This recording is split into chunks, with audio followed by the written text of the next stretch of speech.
కూర్చున్నాము తండ్రి. ఒక చరణం పడదాం. నా నోటన్ క్రొత్త పాట. తీసుకోండి, మైక్ తీసుకోండి. పాట వచ్చిన వాళ్ళైతే పాడండి. నా నోటన్ క్రొత్త పాట నా యేసు ఇచ్చెను. నా నోటన్ క్రొత్త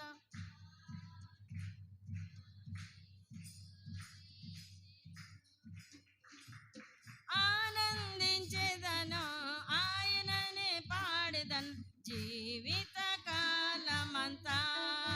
హల్లెలూయా, జీవిత కాలమంతా.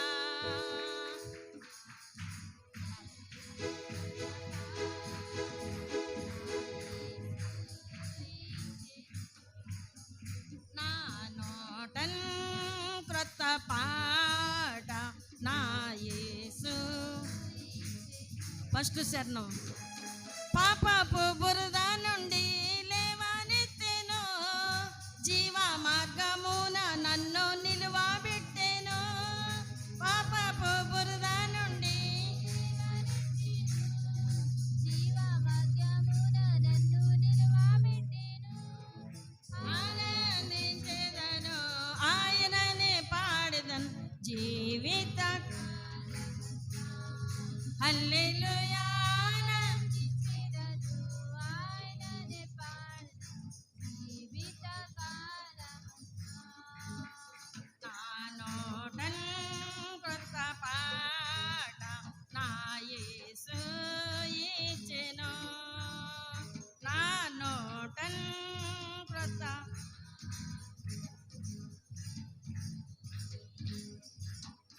ఆనందించెదను, ఆయననే పాడెదన్ జీవిత కాలం. హల్లెలూయా, ఆనందించెదను, ఆయననే పాడెదన్ జీవిత కాలమంతా. నా జీవిత కాలమంతా, నా జీవిత. హల్లెలూయా, దేవునికి స్తోత్రం. ప్రభు నామములో మీకు అందరికీ నా శుభవందనాలు. ఈ పునరుద్ధాన ఆరాధనకు ఎంతో విశ్వాసముతో, భక్తిగా, ఆసక్తితో ప్రభు సన్నిధిలో ఉన్నారు. దేవుని పని చేయుట యందు ఎంతో మీరు ఇష్టపడి ఉన్నారు. అందును బట్టి దేవుడు మిమ్మలను దీవించునుగాక. ఆమేన్. హల్లెలూయా. చదువుదాం. ద్వితీయోపదేశ కాండము 6వ అధ్యాయం 4వ వచనం చదువుదాం.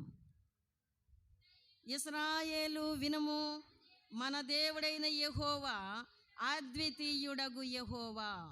నీ పూర్ణ హృదయముతో, నీ పూర్ణ ఆత్మతోను, నీ పూర్ణ శక్తితోను నీ దేవుడైన యెహోవాను ప్రేమింపవలెను. నేడు నేను నీకు ఆజ్ఞాపించు ఈ మాటలు నీ హృదయములో ఉండవలెను.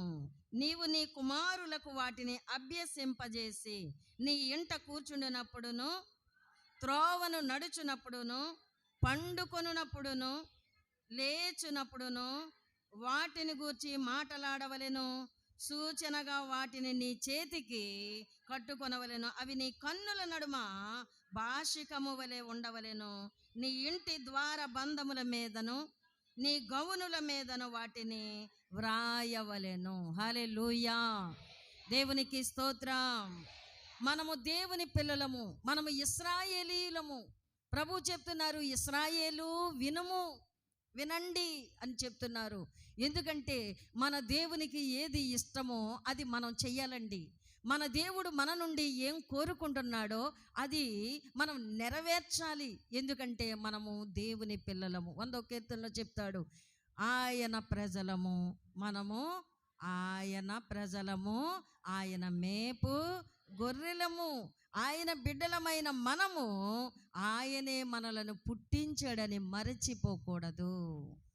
ఒకవేళ నీలో ఎలాంటి అనాలోచన కలిగినా దేవుడు అడుగుతున్నాడు, నీకు తెలియని సత్యాన్ని, మర్మాన్ని ప్రభు నీకు బోధించువాడై ఉన్నాడు. ఒకవేళ నీకు తెలియదా, లేక తెలుసుండే నువ్వు అలాగుంటున్నావా? ప్రభు నిన్ను అడుగుతున్నాడు. ఏమనంటే, ఇశ్రాయేలు వినుము. ఇశ్రాయేలు అని పేరు పెట్టారని ఇశ్రాయేలు ఇంట్లో కూర్చోవచ్చు, ఇశ్రాయేలు పడుకొని ఉండొచ్చు. పేరు పెట్టిన వాళ్ళు కాదు ఇశ్రాయేలు. దేవుని మాట ఎవరు వింటున్నారో ఆ ప్రకారంగా ఎవరైతే చేయడానికి సిద్ధపడ్డారో వారే ఇశ్రాయేలు ప్రజలు. హల్లెలూయా. ఇశ్రాయేలీలు. ఒక మాట మీకు జ్ఞాపకం చేస్తాను.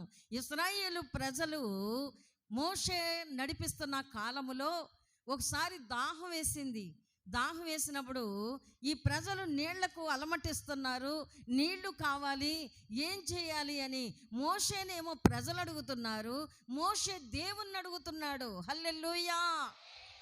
అప్పుడు అక్కడ ఒక బండ ఉంది, ఆ బండను నీ చేతిలో ఉన్న కర్రతో కొట్టు అన్నాడు. వినాలి జాగ్రత్తగా. కొట్టు అన్నాడు. కొట్టు అన్నప్పుడు కొట్టాడు, నీళ్ళు వచ్చాయి, ఫుల్గా తాగేశారు. ఒకసారి తాగితే 10 రోజులు సరిపోతాయి ఏంటండి నీళ్ళు? ఈ వేసవకాలం ఎన్నిసార్లు తాగుతామో కదా నీళ్ళు, కదా తాగుతూ ఉంటాం కదా, నీళ్ళు తాగుతూనే ఉంటాం. భోజనం తక్కువ, నీళ్ళు ఎక్కువ. ఎంత తాగినా దాహం తీరదు. ఎప్పుడంటే మన ఒంట్లో వేడి ఎక్కువ ఉన్నప్పుడు. మన ఒంట్లో వేడి ఎక్కువ ఉన్నప్పుడు నీళ్లు దాహం తీర్చదు. అప్పుడు మనం చూసుకోవాలి, బార్లీ తాగాల, సబ్జా గింజలు తాగాల, సగ్గుబియ్యం జావ తాగాల, ఏం తాగితే నా ఒంట్లో ఉన్న వేడి తగ్గుతుంది. పళ్ళ రసాలు తీసుకోవాలి, జ్యూస్ తాగాలి. అలాగని చెప్పి ఐసులాగా తాగకూడదు. కొంచెం ఆహారమా పానమా ఏది తీసుకుంటే ఈ వేసవికాలం మన శరీరానికి ఆరోగ్యాన్ని ఇస్తుందో చూసుకుంటాం. అలాగే మాట్లాడు అని చెప్పడం కంటే ముందు కొట్టు అని చెప్పాడు. ఆ తర్వాత ఇంకొకసారి దాహం వేసినప్పుడు మాట్లాడు అన్నాడు. ఆయాల కొట్టు అన్నాడా? ఈరోజు ఏమంటున్నాడు? దేవుని చిత్తము ఒక్కొక్కసారి ఒక్కొక్క విధంగా ఉంటుంది. మనమేమనుకుంటామంటే ఆయాల అలా చెప్పారు, ఇవాళ ఎలా చెప్తున్నారు, బాగా అలవాటైపోయింది పాస్టర్ గారికి అంటాం మనం. అర్థమైందా? ఎప్పుడు ఎలా ప్రభు మనతో మాట్లాడతాడో ఆయా సమయాలలో ఆయన చెప్పినట్టు చేయాలి. హల్లెలూయా. యోహాను సువార్తలో 5వ అధ్యాయములో ఒక మాట ఉంటుంది.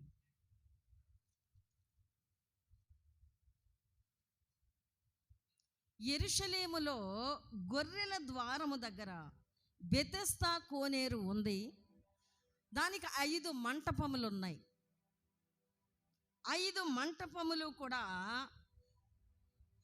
అక్కడకు వచ్చిన రోగులకు, వ్యాధిగ్రస్తులకు అక్కడ నీడ, ఏంటది, ఆశ్రయం. అందులో ఉంటూ ఆయా సమయాలు అప్పుడప్పుడు నీళ్లు కదిలించబడతాయి దేవదూత ద్వారా. హల్లెలూయా. అది ఎప్పుడూ ఉండదు. ఆయా సమయాలంటే అప్పుడప్పుడు. పాస్టర్ గారు అయితే ప్రార్థన చేయించుకోవడానికి రోజు దొరుకుతారు.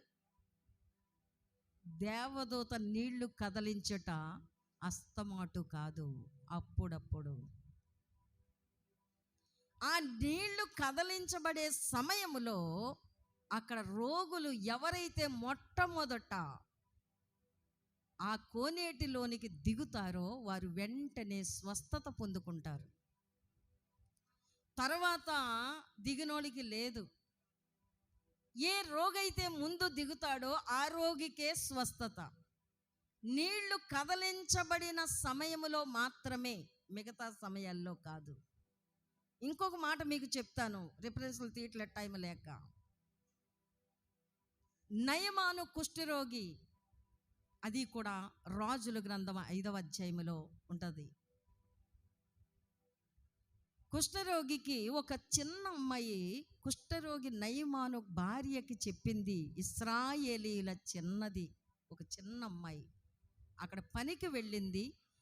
ఆ సైన్యాధిపతి కుష్ఠరోగి అని చూసింది. ఇప్పుడు అమ్మగారితో, తన భార్యతో మాట్లాడుతుంది ఈ పనమ్మాయి. అప్పుడు ఏం జరిగిందంటే, ఆ సిరియా దేశంలో చెప్తుంది, ఒక దైవజనుడు ఉన్నాడు, మా దైవజనుడు, ఆయన దగ్గరికి వెళితే ఈ రోగం, ఈ కుష్టు వ్యాధి ఈయనలో ఉండదు, బాగైపోతాడని చెప్పింది. అక్కడ ఒక నది ఉంది. ఆ నదిలో 7 మారులు స్నానం చెయ్యని చెప్పాడు. వినండి, ఒక్కొక్కటి ఒక్కొక్కలాగా ఉంటుంది. దాని కొరకే చెప్తున్నా ఈ మాటలు. వింటున్నారా? బాగా ఆలోచన చేసుకోండి.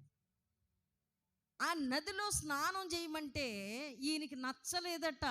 ఏమవ్వలేదు చెప్పండి? ఇష్టం అవ్వలేదట. ఇలా చూడండి, ఇష్టం అవ్వలేదట. దైవజనుడు స్నానం చేయమని చెప్తే నచ్చలేదు. డబ్బు ఇచ్చి సెలుపమ్మంటే ఆయనకి నచ్చింది. అర్థమైందా మీకు? డబ్బు ఇవ్వమని అడిగితే ఇచ్చేయడానికి మాత్రం ఇష్టమే, కానీ ఏం నచ్చలేదు. నేను స్నానం చేసి నా కుష్ఠరోగానికి కావలసిన గాజుగొడల కట్లు కట్టుకుని వస్తే ఇక్కడ నన్ను స్నానం చేయమంటున్నాడు. అసలు ఏ ఉద్దేశంతో వచ్చాడు అక్కడికి? బాగవడానికే కదా వచ్చాడు. మరి సేవకుడు చెప్పినట్టు చేయాలా లేదా? హల్లెలూయా. ఇలా చూడండి, బాగవడానికైనా వచ్చాడు. మీరు కూడా వాక్యం వినడానికైనా వచ్చారు, మరి వినాలి కదా. అక్కడ బాగవడానికైనా వచ్చాడు, మరి బాగవి సంతోషంగా వెళ్ళిపోవచ్చు కదా. సేవకుడు చెప్పిన మాట వినాలి కదా. వినకుండా కోపగించుకుని పోతున్నాడట. బాగవడానికి వచ్చినాడు కోపగించడం ఎందుకు? దీవించబడ్డానికి వచ్చినాడు కోపగించడం ఎందుకు? స్వస్థత పొందడానికి వచ్చిన వాడు ఎందుకు కోపగించాలి? కోపడితే రోగం పోద్దా? చెప్పండి. కోపడితే ఆశీర్వాదాలు వస్తాయా?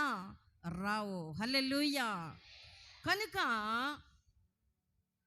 ఆ రథము మీద తిరిగి వెళ్ళిపోతున్న సమయంలో ఆయనతో వచ్చిన వారు, ఆ పనివారు చెప్తున్నారంట, అయ్యా ఏదైనా ఒక మంచి కార్యం చేయమంటే చేస్తావు కదా. ఆయన చెప్పింది ఏంటి? దైవజనుడు ఏం చెప్పాడు?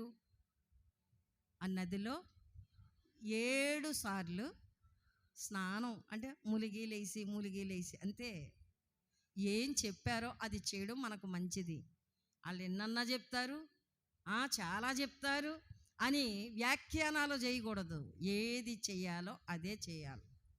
ఈ పాప అన్నదంట, అమ్మగారికి నేను చెప్పుకుంటానులే పరిసరి, ఇక్కడ ఎవరు చేస్తాడు నీ వంతు, నాకు చెప్పేస్తే నేను నీ పని చేసేనా? అలా ఉంటారన్నమాట. ఇక్కడ సలహాలు రికమెండేషన్లు ఏం కుదరవు. మనం పరిచర్య అన్నప్పుడు దానికే సిద్ధపాటు. ఎవరైనా సరే దేవుని పని చేయడానికి భయముతో చేయాలి. దైవ సేవకుడు చూడండి, రాజులు గ్రంథములో ఆ మాట మనం చూడొచ్చు. 2వ రాజులు గ్రంథము 5వ అధ్యాయములో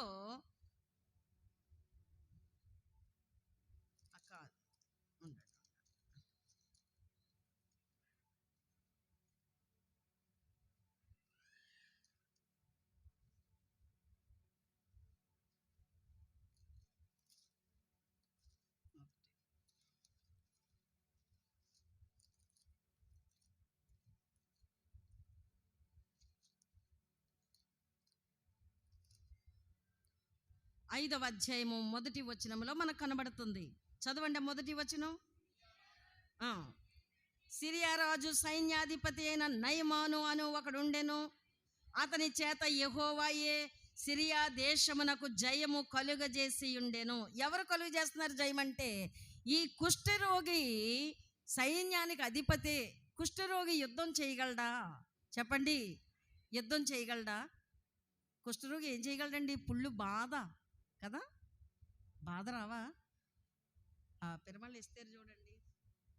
నేను హాస్పిటల్కి వెళ్ళిన టైంలో మాట కూడా రాలేని స్థితిలో కళ్ళంట నీళ్ళు ఇటు అటు కారిపోతూ ఉన్నాయి. నన్ను చూసి లోపల బాధ చూసుకొని చెప్పడానికి నోరు రావడం లేదు, నోరు విప్పడానికి లేదు. ఇలా వాపు వచ్చేసింది, లోపలంతా పూసిపోయినట్టు అయిపోయింది. ఎంత బాధ అనుభవించిందో. ఈ కుష్ఠరోగి అయిన ఈ నయమాను సైన్యాధిపతిగా ఉన్నాడు, సైన్యానికి అధిపతిగా ఉన్నాడు. యెహోవాయే ఆయన యుద్ధానికి వెళితే జయమిస్తున్నాడు. దేవుడు జయమిచ్చినప్పుడు మనం బలహీనులమైన, మనకు నీరసం ఉన్నా, మనం వ్యాధితో ఉన్నా ఆయన జయమిచ్చేటప్పుడు ఇంక మనకెందుకు? జయమిచ్చేవాడు ఆయనే, జయముతో నింపువాడు ఆయనే. అందుకే యుద్ధము, చెప్పండి అందరూ, యుద్ధము యెహోవాదే, జయమునిచ్చు దేవునికి కోట్ల కోట్ల స్తోత్ర, జీవమిచ్చిన యేసురాజు నాకు జీవితమంత స్తోత్ర. జయమునిచ్చు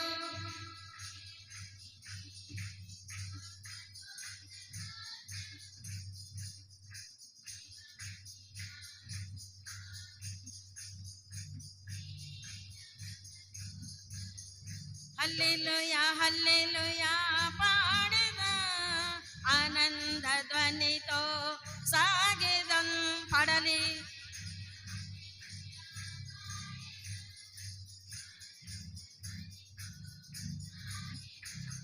జయమునిచ్చు దేవునికి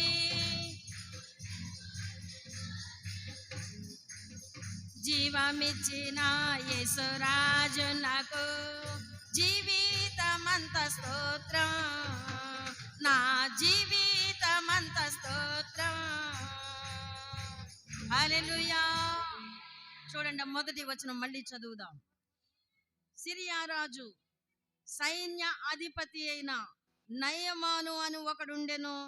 అతని చేత, వినాలి ఇక్కడ ఈ మాట, అతని చేత యెహోవాయే సిరియా దేశమునకు జయము కలుగజేసి ఉండెను. అతని చేత కుష్ఠరోగి బలహీనుడు, ఎందుకు పనికి రాడు, కానీ దేవుడు అతనిని నిలవబెట్టి ఆ దేశానికి జయమునిస్తున్నాడు యుద్ధములో. అతని ద్వారా, బలహీనుల ద్వారా దేవుడు బలమైన కార్యములు జరిగిస్తూ ఉంటాడు. హల్లెలూయా. మరి బలమైన కార్యాలు చేయాలంటే మనం అంటాం, నాకు బలం లేదు, నాకు నీరసంగా ఉంది, నాకు ఆరోగ్యం బాగోలేదు, అందుకని నేను రావడం లేదు, అందుకని నేను పరిచర్యలో ఉండడం లేదు అని మనం చెప్తాం. దేవుడు ఏమంటున్నాడు? ఎవరు బలహీనులో వారు బలవంతులు. ఎవరైతే నన్ను ఘనపరుస్తారో నేను వారిని బలవంతులుగా చేస్తాను, వారిని నేను ఘనపరుస్తాను. హల్లెలూయా. ఇప్పుడు ఈ నయమాను కుష్ఠరోగి, చెప్పండి అందరూ. మీ పక్కన కుష్ఠరోగిని కూర్చోబెట్టుకుంటారా?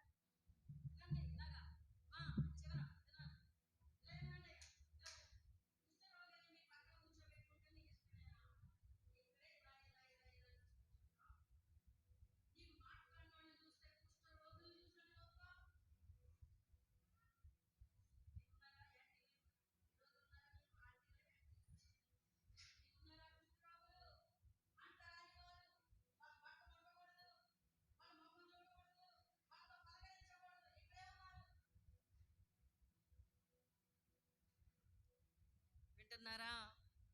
జాగ్రత్తగా వినండి. ఆనాడు సిరియా దేశాన్ని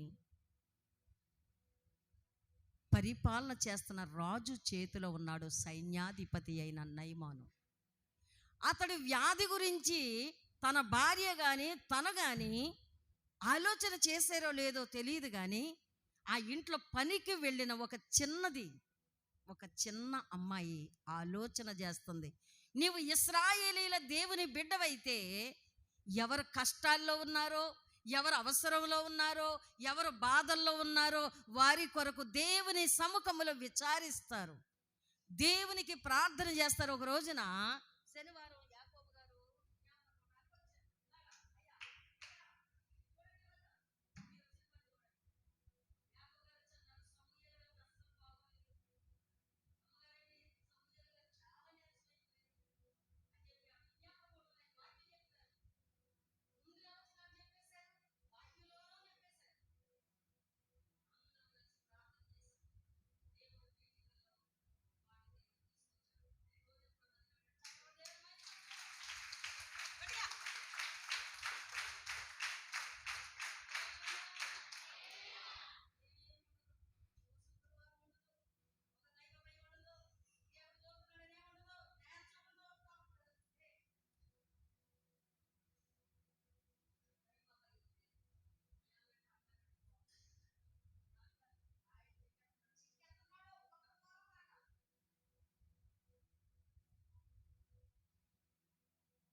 కొన్ని మనకు తెలియవు, దేవుడు బయలుపరుస్తాడు, దేవుడు తెలియజేస్తాడు. అంతా నాకు తెలుసు, నేను రావాలంటే వస్తాను, పాడాలంటే పాడతాను, చెయ్యాలంటే చేస్తాను, నా ఇష్టం అనుకుంటే దేవుడు నిన్ను కొన్నాడు అనే విషయం మర్చిపోయావు. నిన్ను విలువ పెట్టి కొన్నాడు, నీ ఇష్టం కుదరదు.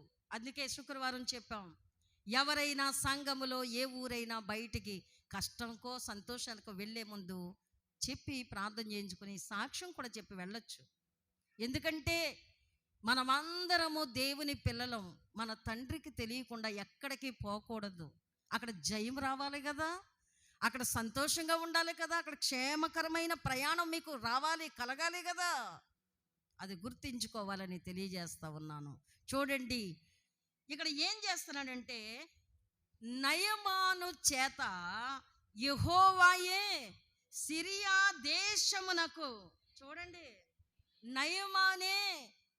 నయమాను చేత, నయమాను కుష్ఠరోగి, ఆ వ్యాధిగ్రస్తుడికి చెడు దుర్వాసన ఉంది ఆ శరీరానికి. కురుపులు కట్లిపితే ఈగలు జుమ్మని ఆలుతాయి కదా, చెప్పండి, ఆలవా? మనమే కురుపుని ఎలా వదిలేయండి, కడగకుండా ఏం చేస్తాయి? ఆ ఈగలు చిన్న గాయాన్ని పెద్ద గాయం చేస్తాయి. ఆ ఈగల తర్వాత చీమలు వస్తాయి, ఆ చీమల తర్వాత పురుగులు వస్తాయి. తెలుసా మీకు? మన శరీరం అంత భయంకరమైంది. అందుకే నువ్వు దౌర్భాగ్యుడవు అంటాడు దేవుడు, దిక్కుమాలిన వాడవు అంటాడు. మనకు తెలియట్లేదు. బాగుంటే మంచి మంచి బట్టలు వేసుకొని అందరితో ఎగిరెగిరి నవ్వుతాం. మన అసలు స్థితి బయటకు వస్తే దేవుని దగ్గర తల దించుకొని కిన్నులమై ఆయన పాదాలు పట్టుకొని శరణు వేడుకుంటాం. హల్లెలూయా, దేవునికి స్తోత్రం. నా సంకటములన్నీయు తీరిపోయే, సంహారదూత నన్ను దాటిపోయే, నా సంకటములన్నీయు తీరిపోయే,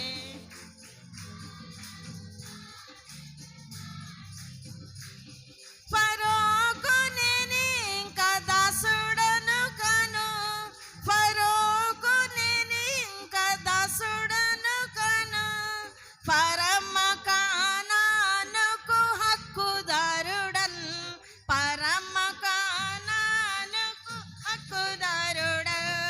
నా సంకటము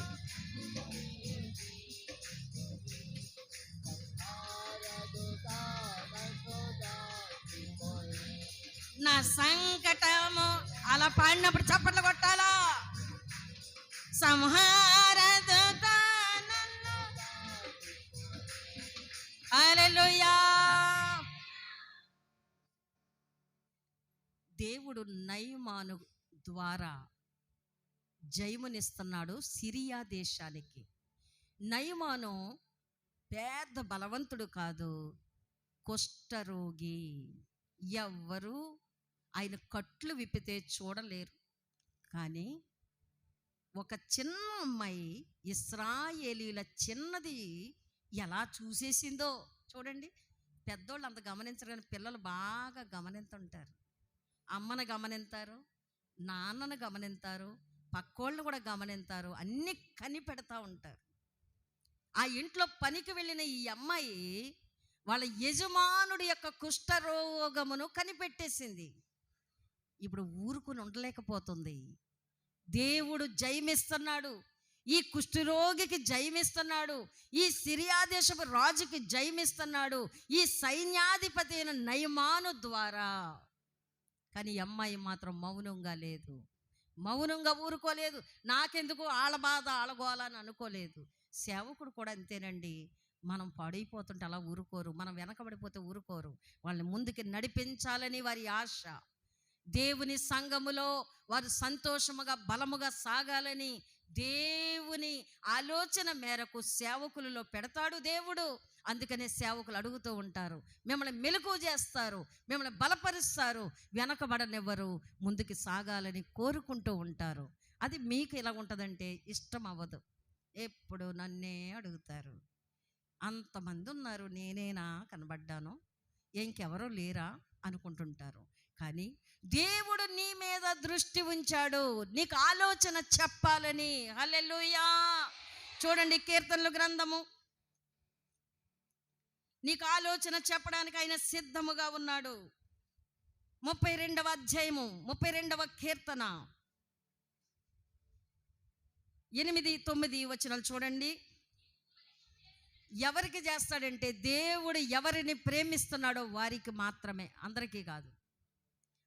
దేవుడు లోకమును ప్రేమిస్తున్నాడు, కానీ నువ్వు చెడిపోయినప్పుడు, నువ్వు సరిలేనప్పుడు, నువ్వు పడిపోయినప్పుడు, నీవు గర్వించినప్పుడు సరి చేయాలని ఉపదేశం ఇస్తున్నాడు. ప్రతి క్షణము కూడా, ప్రతి నిమిషము కూడా.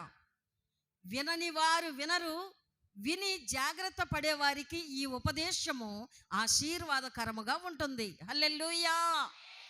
ఈ ఉపదేశము, ఈ వర్తమానము ఆశీర్వాదకరంగా ఉంటుంది. అందుకే నేను నీకు ఉపదేశము చేసేదను, నీవు ఎలా నడవాలో, నీవు నడవవలసిన మార్గమును నేను నీకు బోధిస్తాను. ఎంత అద్భుతమైన దేవుడో చూడండి మన దేవుడు.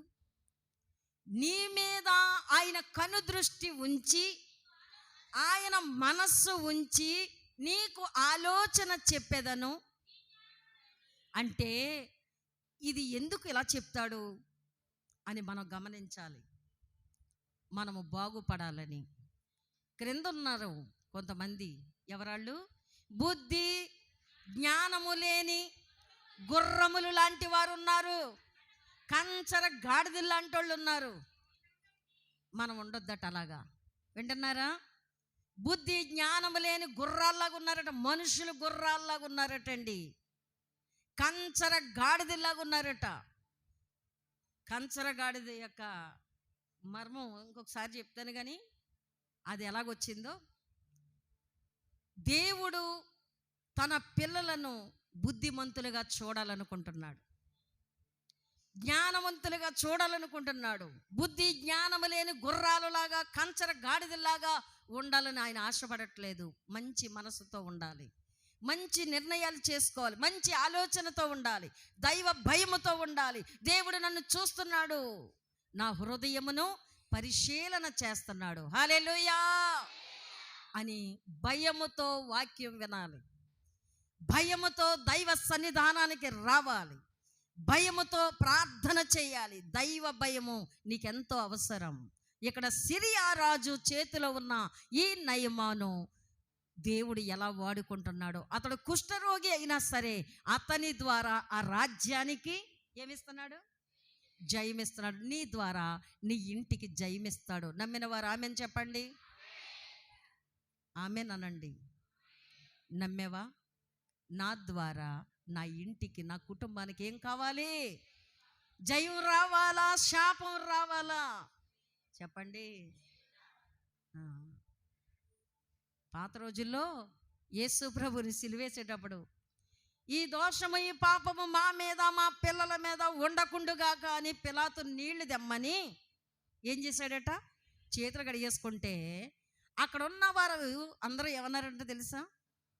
ఈ పాపం మా మీద, మా పిల్లల మీద ఉండకుండానా ఉండునుగాక అని కోరుకున్నారంట. ఎవరైనా శాపం తెచ్చుకుంటారా? ఒక్కొక్కసారి ఇంట్లో వాళ్ళని తిడుతుంటారు, కుటుంబంలో వాళ్ళని తిడుతుంటారు, సొంత భార్య భర్తను తిడుతుంది, సొంత భర్తే భార్యను తిడతారు, సొంత తల్లిదండ్రులే పిల్లలను తిడతారు, సొంత పిల్లలే తల్లిదండ్రులను తిడతారు. మరి ఇదేంటంటారు? కోపం ఆపుకోలేక కదా, నీకు అది రావాలి, నీకు ఇది రావాలి. ఈ చదివాం చూడండి కీర్తన వాక్యం. ఎన్నో కీర్తన ఈరోజు? 109. ఆ కీర్తనలో ఉంటాయి అన్ని శాపవచనాలే. ఎందుకు? నన్ను బాధ పెట్టారు, నేను దేవుని మార్గమును అనుసరించి నడుస్తుంటే వీళ్ళందరూ కూడా నాకు ఆటంకపరులుగా ఉన్నారు. చూడండి ఒకసారి 109వ కీర్తనలో ఏమనుంది? ప్రతి విషయంలో కూడా అన్నిటికీ గాక గాక గాక అని ఉందని చెప్పుకున్నాం కదా. అయితే వారి ప్రార్థన కూడా పాపమగును గాక అని ఉంటుంది. 7వ వచనంలో వాడు విమర్శలోనికి తేబడినప్పుడు దోషి అని తీర్పు నొందును గాక. వాని ప్రార్థన అసలు పరిశుద్ధం అవ్వాలి, పాపం అవ్వాలంటున్నాడు. దీని గల కారణం ఏంటంటే దేవుని స్తుతిస్తా ఉన్న దావీదుని చెరపాలని భక్తిహీనులు తమ నోరు తెరిచి, కపటము గల తమ నోరు తెరిచి వారు నా మీద అబద్ధములు చెప్తున్నారు. అమ్మా వినండి, దేవుని హృదయానుసారుడైన దావీదు కోరుకుంటున్నాడు, నేను ఎలాగున్నానో నా వారు కూడా అలాగే ఉండాలి. కానీ ఎందుకు నన్ను ఎంత ఇబ్బందులు పెడుతున్నారు, నా మీద అబద్ధాలు చెప్తున్నారు, నా మీద కపటంగా ఆలోచనలు చేస్తున్నారు, ఎందుకు వారు దోషులు అవుతున్నారు, ఎందుకు వారు పాపాత్ములు అవుతున్నారు? దేవుని సన్నిధిలో విచారించాడు, ప్రార్థించాడు, అయినా కానీ వారు లోబడలేదు. అప్పుడు ఆయన దేవుని ఆత్మతో ప్రార్థన చేస్తున్నాడు, వారు దోషులని తీర్పు పొందుతారని. వారు విమర్శలోకి వచ్చినప్పుడు దేవుని ఆ న్యాయబద్ధమైన కార్యములో, తీర్పులో వీరు దోషులుగా ఎంచబడాలంటున్నాడు. వారు ఎంత ప్రార్థన చేసినా ఆ ప్రార్థన పాపముగా ఎంచబడాలంటున్నాడు. అంటే నువ్వు క్షమించొద్దు నాయనా అంటున్నాడు అన్నమాట. చాలాసార్లు మనం కూడా తట్టుకోలేని స్థితి ఎదురవుతూ ఉన్నప్పుడు ఆగలేం. ఓ తిట్టు మీద తిట్టు తిడుతూ ఉంటాం. ఆ తర్వాత ప్రభు పాదాల దగ్గర కన్నీరుగా చేసేస్తాం. ఏమని? నాయన కంగారు పడి అనేసాను, నన్ను క్షమించి నాయన, నా నోరు మంచిది కాదు, నా నాలుగు కోసే నాయన. కోసేస్తే మాట్లాడతావా అంటే అక్కడ అంత బాధగా అరిసావు, ఇక్కడ ఇంత బాధగా ప్రార్థన చేసేస్తున్నావు. అది వదలలేదు, ఇది వదలలేదు. కోసేయమంటే ఆయన కోసేసాడు అనుకో ఉంటుందా? అందుకే వాక్యం ఉంది, బెంకములాడు నాలుకను ఆయన కోసివేయును. అంతే. హల్లెలూయా, దేవునికి స్తోత్రం. ఈ నయమాను సైన్యాధిపతిగా ఉన్నాడు. రెండవ మాట ఏంటంటే అతని చేత యెహోవా సిరియా దేశమునకు జయము కలుగజేస్తున్నాడు గనుక అతడు తన యజమానుని దృష్టికి గనుడై దయ పొందినవాడు. యజమానుడు దృష్టిలో కూడా, యజమానుడు అంటే ఎవరు? సిరియా దేశపు రాజుకి ఈ నయమాన్ని చూడగానే దయ కలుగుతుంది. చప్పట్లు కూడా దేవుని మహిమ పరచుదాం. హల్లెలూయా. నిన్ను చూస్తే దేవునికి దయ కలిగేలాగా ఉండాలి. అపనిందలు వేసేలాగా, అవమానం తెచ్చేలాగా, ఎగతాళి చేసేలాగా, సంఘానికి వ్యతిరేకంగా ఉండేలాగా, చెప్పే బోధంతా ప్రక్కన పెట్టేసేలాగా ఉంటే ఇంక నీవు దేవుని దృష్టిలో ఎలా దయ పొందుతావు? దేవుని దృష్టిలో గనుడుగాను దయ పొందిన వాడుగాను నువ్వు ఉండాలంటే అక్కడ రాజు దృష్టిలో నయమాను దయ పొందినవాడు, గనుడుగా ఉన్నాడు. ఎంత అద్భుతమో చూడండి. నమ్మాడండి రాజు. కుష్ఠరోగి అయిన నయమానును నమ్మాడు. నమ్మకమైన ఏంటి అతను హోదా ఏంటి? సైన్యాధిపతి. నమ్మకమైన వాడు. ఎవరు? నమ్మకమైన వాడు. హల్లెలూయా, దేవునికి స్తోత్రం. నీ మాటలు, నీ ఆలోచనలు, నీ ప్రవర్తన దేవునికి తెలుసు గనుక నువ్వు కరెక్ట్గా ఉంటే దేవుడు నిన్ను ఆశీర్వదించువాడై ఉన్నాడు. నిన్ను విడిచిపెట్టడు, నిన్ను ఆయన నడిపిస్తాడు. హల్లెలూయా, దేవునికి స్తోత్రం. చూడండి చివరి మాట,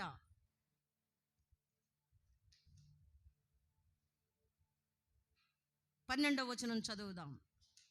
దమస్కు నదులైన అబానాయును పర్పరును ఇశ్రాయేలు దేశములో అన్నిటికంటే శ్రేష్టమైనవి కావా? వాటిలో స్నానము చేసి శుద్ధి పొందలేనా అని అనుకుని రౌద్రుడై వెళ్ళిపోతున్నాడు తిరిగి. అయితే అతని దాసులలో ఒకడు వచ్చి, నాయనా, ఆ ప్రవక్త ఏదైనా ఒక గొప్ప కార్యము చేయమని నియమించిన ఎడల నీవు చేయకుండా ఉందువా?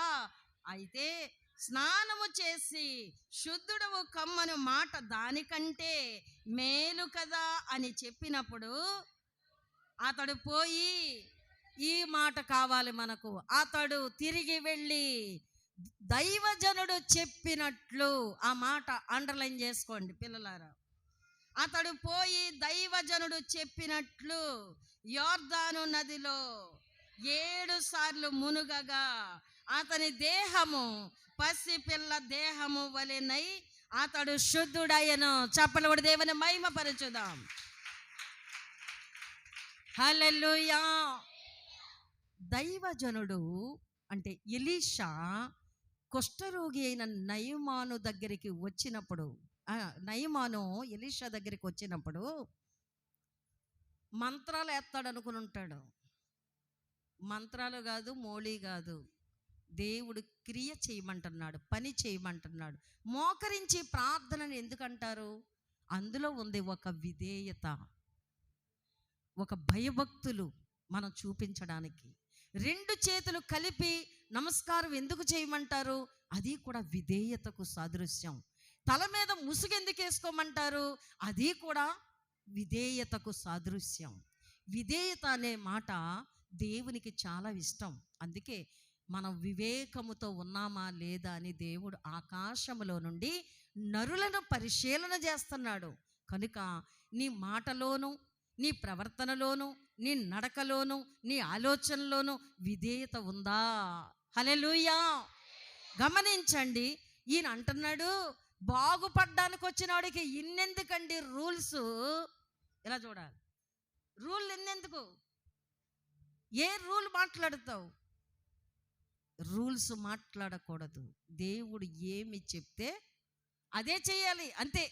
వ్యతిరేకంగా మాట్లాడకూడదు. మాట్లాడేవంటే నీలో ఏముంది? గర్వం. ఆ గర్వము ద్వారా నీకు అవిశ్వాసమే వస్తుంది, కానీ విశ్వాసిగా ఉండలేవు. బాగా వినండి, నీవు చేసే పని దేవునికి ఇష్టమవుతుందా? దైవజనుడు ఎలీషా అన్నాడు, యోర్దాను నదిలో 7 మార్లు మునుగని చెప్పినప్పుడు ఇతనికి ఎందుకో అది కష్టంగా అనిపించింది. మీకు కూడా అంతే కదా? ప్రార్థనకి రండి అంటే ఏమనిపిస్తుంది? తొందరగా రండి అంటే ఇంకా వచ్చేది, అన్నందుకన్నా లేటుగా వస్తారు. అది మీ బాణి. అంత రివర్స్, అంత వ్యతిరేకమే. ఏది కూడా లోబడే తత్వం మనలో లేదు ప్రతి విషయంలో. మొన్న ఒక అయ్యగారు అంటున్నారు, మిమ్మల్ని మందిరానికి రమ్మనలా, రాకండి అంటే అప్పుడు భయం వస్తుందా అని అడిగారు. మీకు గుర్తుందో లేదో? 2వ రోజు పగలు ప్రతి ఆదివారం సన్నిధిలో ఉండాలని చెప్పినప్పుడు ఏది వద్దంటే అది చేస్తారు కనుక మీరు రాకండి అంటే అప్పుడు నమ్మకంగా వస్తారేమో అని అడిగారు. మీరు గమనించండి, మంచి పని చేయమంటే మన బుర్రకెక్కదు. ఇక్కడ యోర్దాను నదిలో 7 మార్లు మునిగని దైవజనుడు ఎలీషా చెప్తే ఈ మాట నచ్చలేదట ఆయనకి. రౌద్రుడై వెళ్ళిపోతున్నాడట. ఏంటి రౌద్రం? ఎవరు అవసరం అండి అది? చెప్పండి పిల్లలు, అవసరం ఎవరిది? దైవజనుడిదా లేకపోతే దేవుడిదా? ఎవరిది అవసరం? కుళ్ళిపోయిన పుళ్ళతో వచ్చాడు, భయంకరమైన దుర్వాసనతో వచ్చాడు, ఎవరికి కనబడకుండా కట్లు కట్టుకుంటున్నాడు ప్రతిరోజు. దానికి పెద్ద టైము. మనం ఏదో ఏంటది క్రీములు రాసుకోవడానికి టైం ఎంత పెడతామో కదా, స్టైల్గా జెల్ వేయడానికి ఎంత టైం తీసుకుంటామో. జెళ్ళు వచ్చేసాయి ఇప్పుడు యూట్యూబ్లో, అవన్నీ వేసేసుకుంటున్నారు, దానికి టైం చాలతలేదు. వంటలు కూడా మీరు అసలు వంటలు మర్చిపోయారు. కొత్త రకం వంటలు వండుతూ ఏయో టైం వేస్ట్ చేసేస్తున్నారు. గమనించండి, దేవుని బిడ్డలమైన మనము దేవుని మాట వినాలా, మనకిష్టమైనట్టు ఉండాలా? నయమాను అంత కష్టపడి తన దాసుల్ని వెంట పెట్టుకుని రథం మీద వచ్చినాడు. ఇక్కడ ఏమంటున్నాడు చెప్పండి? ఏమంటున్నాడు? మా ఇశ్రాయేల్ దేశంలో ఏవి లేవు? పెద్ద నదులు, ఆ నదుల పేర్లు రాశారు అక్కడ. ఏవి నదులు చెప్పండి, చదివారు కదా. ఏ నది? గోదావరి నదా? ఏ నది? వదిలేశారు అన్నమాట మీరు. ఏ నది? దమస్కు. రెండోది ఉంది అక్కడ వాక్యం. ఇప్పుడు చదివిన భాగంలో చూడండి 12. దమస్కు నదులైన అబానాయును, అదొక నది. పర్పరు అనేది నది. ఇశ్రాయేలు దేశములో ఇవి పెద్ద ముఖ్యమైన శ్రేష్టమైన నదులు. ఈ నదులు మాకు లేవా? వాటికంటే గొప్పదా ఈ యొర్దాను నది అంటున్నాడు. హల్లెలూయా. మీరు కూడా చిన్న చూపు చూడకండి, దేవుని మాట చిన్నగా అంచనా వేయకండి. ఆ కుష్ఠరోగికి ఎంత అవసరం ఉందో, అయినా కానీ అతనిలో ఏం పోలేదు? గర్వం పోలేదు. గర్వంతో పాటు రౌద్రుడయ్యాడు. లొంగలేదు, లోబడలేదు. అంటే పోతా ఉంటే బాగవుతావంటే అయిపోనేమో, సంతోషించనేమో. నా దగ్గరికి వచ్చావు కదయ్యా, చాలే వెళ్ళిపో, దారిలో నువ్వు శుద్ధ అవుతావని చెప్పిన మాట కొంతమందికి ఉంది. గుర్తుందా మీకు? చెప్పండి ఎవరికో. ఎంతమంది? 5. పుట్టిన కానీ చెంటున్నారు వాక్యం. 10 మంది కుష్ఠరోగులు యేసు ప్రభు దగ్గరకు వచ్చారు. మీరు మార్గాన వెళ్ళండి, మీరు శుద్ధులు అవుతారని చెప్పాడు. కానీ ఒకరు ఉండలేక మళ్ళీ తిరిగి ప్రభు దగ్గరకు వచ్చాడు. మిగతా 90 ఎక్కడా అని అడిగాడు. తిరిగి రండి నా దగ్గరికి అని చెప్పలేదు. కానీ ఒక కుష్ఠరోగి మాత్రం కృతజ్ఞతగా వచ్చాడు. మీరు కూడా అంతే. మేలు పొందాక ఒక వారం వస్తారేమో నమ్మకంగా, ఒక నెల వస్తారేమో నమ్మకంగా, తర్వాత మర్చిపోతారు దేవుణ్ణి కదా. హల్లెలూయా. అలాగే 90 వెళ్ళిపోయారట వాళ్ళ ఇంటికి, వాళ్ళ భార్యలు, వారి బిడ్డల దగ్గరికి, వారి కుటుంబానికి కలుసుకోవడానికి వెళ్ళిపోయారు. కానీ ఒక్క కుష్ఠరోగి మాత్రం కృతజ్ఞతగా వెనక్కి వచ్చాడు. ఈ కుష్ఠరోగి కూడా అదే మాట చెప్తాడు అనుకుని ఉండొచ్చు. ఏమని? నయమాను గారు, మీరు వెళ్తా ఉండండి, మీరు శుద్ధ అయిపోతారు అని చెప్తాడేమో అని వచ్చి ఉంటాడు. కానీ అక్కడ అలా జరగలేదు. మన గర్వం అణచడానికి దేవుడు ఆలోచనకర్త అయి ఉన్నాడు. హల్లెలూయా. దేవునికి స్తోత్రం. నీ గర్వము పెరికి వేస్తానంటున్నాడు. గర్విష్ఠుల పళ్ళు ఇరగగొడతానంటున్నాడు. గనులను, గర్వముతో ఉన్న వారిని గద్దెలు దింపేస్తాను అంటున్నాడు. తెలుసా ఈ విషయం? ఈ వాక్యం తెలుసా మీకు? జాగ్రత్త. ఇక నువ్వు అంత గర్వముగా మాట్లాడకండి, గర్వపు మాటలు మీ నోట రానియకండి అంటున్నాడు. కొంతమంది ఏదైనా మాట అనగానే చాలా కోప్పడిపోతుంటారు. అలాంటి బెంక ఉండకూడదు. నేల మట్టుకు వంగి లోబడాలి. దేవుడు నన్ను బుద్ధి చెప్తున్నాడు, నాకు బుద్ధి నేర్పుతున్నాడు. దేవుని మాట వింటాను, తగ్గించుకుంటాను. ఇది నీకెంత అవసరం, నీ కుటుంబానికి అవసరం, నీకు మేలు, దీవెన. హల్లెలూయా. ఆ దాసులలో ఒకరు అన్నారట, నాయనా ఆయన ఏం చెప్పాడయ్యా? ఆ యొర్దాను నదిలో 7 మార్లు మునుగన్నాడు, అంతే కదా. ఎంత జ్ఞానముతో, ప్రేమిస్తూ, ఆదరిస్తూ మాట్లాడుతున్నాడో చూడండి. దాసుడు వెనక్కి తిప్పక తప్పిందా రథం? ఎంత దూరం వెళ్ళిపోయాడో మళ్ళీ అంత వెనక్కి వచ్చాడా లేదా చెప్పండి. వస్తేనే ఉంది స్వస్థత. హల్లెలూయా. వస్తేనే ఉంది విడుదల, రాకపోతే లేదు. నేను అలాగే గట్టుమే కూర్చుంటాను, నేను అలాగే దూరంగా ఉంటాను, నేను అలాగే నీకు దూరం అయిపోతాను, నేను అలాగే ప్రార్థన చేసుకోను, నీవు చెప్పినట్టు నేను ఎందుకు చేస్తానని కానీ అంటే పతనమైపోతావు. ఇక మళ్ళీ ఎవరు నిన్ను రూపానికి తీసుకురాలేరు. దేవుని వాక్యం ద్వారా ఈ నయమాను కుష్టి రోగాన్ని బట్టి మనకు నేర్పుతున్న పాఠం ఏంటంటే, మన ఇష్టము నెరవేర్చకూడదు. దేవుని ఇష్టము దైవ సేవకులు నేర్పించినప్పుడు దానిని మనము నేర్చుకోవాలంతే. ఇప్పుడు ఏమైందంటే, అతడు తిరిగి వచ్చినప్పుడు ఏమైంది? అతడు పోయి దైవజనుడు చెప్పినట్టు యొర్దాను నదిలో వచ్చి మళ్ళీ ఇంకో సూత్రం ఏమన్నా చెప్తాడనుకుని ఉంటాడు. అంత దూరం వెళ్ళాక అతని దాసుడు చెప్పిన తర్వాత వెనక్కి వస్తే ఏమైనా మాట మారుతుందేమో అని చూసి ఉంటాడు. కానీ దేవుని మాట నిన్న, నేడు, నిరంతరము ఒకే రీతిగా ఉంటుంది. చప్పట్లు కూడా దేవుని మహిమపరచు. హల్లెలూయా. గుర్తించండి, ఆయన మాట ఎప్పుడూ ఒకటే. ఆయన మాట మారదు. నీ మాట నా మాట మారిపోద్దేమో కానీ ఆయన మాట ఎప్పటికీ మారదు. ఇప్పుడు అంటున్నాడు, ఆ దైవజనుడు చెప్పినట్టు యోర్దాను నదిలో 7 మారులు మునుగగా అతని దేహము పసిపిల్ల దేహము వలెనే అతడు శుద్ధి ఆయను.